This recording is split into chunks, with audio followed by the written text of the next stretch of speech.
Agora vamos tratar um pouco das noções de estatística. Falaremos de alguns termos, nos apropriar deles. Vamos lá, começaremos agora tratando da população. O que é a população? A população é o conjunto da totalidade dos elementos, podendo ser desde valores até pessoas, que serão estudadas. E ela congrega todas as observações que sejam relevantes para o estudo de uma ou de mais características desses mesmos indivíduos ou desses objetos de estudo.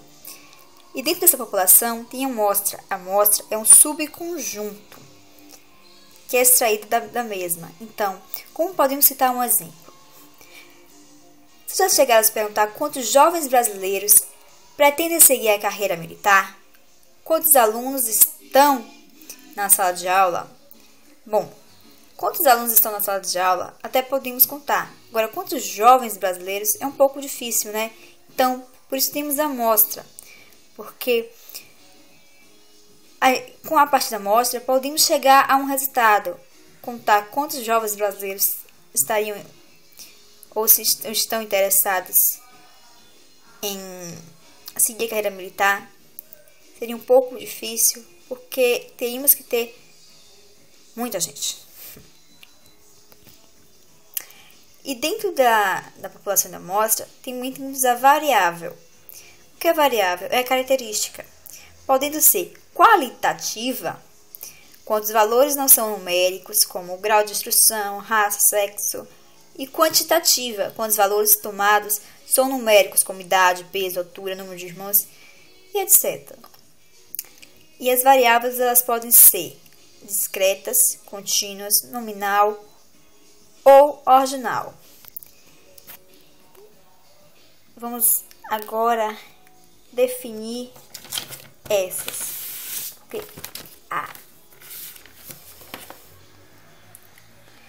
Bom, vamos agora classificá-las.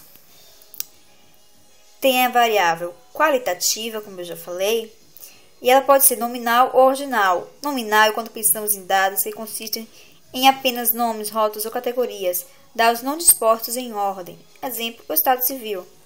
Também temos a ordinal, que elas podem ser dispostas em ordem. Exemplo, o nível de escolaridade. Temos as variáveis quantitativa, quando os valores somados são numéricos, como a idade, o peso, a altura, o número de irmãos, ou seja, podem dar ideia de contagem ou medidas. Podem ser discreta, quando só podem assumir valores inteiros, como alunos pesquisados, número de irmãos, número de conselheiros de um clube, razão pela qual seus valores são expressos através de números inteiros e não negativos. E a contínua já é quando podem assumir qualquer valor dentro de um intervalo de variação. Exemplos, a altura dos atletas, o peso. Pode-se dizer que a variável contínua resulta normalmente de misturações de número, da ideia de medida. Também dentro dessa temos a distribuição de frequências. E agora temos mais um pouquinho de termos de conhecimentos para ser passados. Temos os dados brutos, que é o conjunto obtido após a coleta de dados. Temos também um rol, que é o arranjo dos dados brutos em uma determinada ordem, crescente ou decrescente, ou seja, é nosso conjunto ordenado. Também temos amplitude, que é a diferença entre o maior e o menor valor observado da variável em um estudo.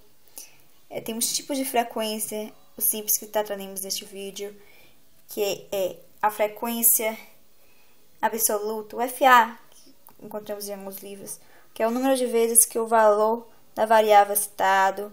Temos a FR, que é a frequência relativa, que é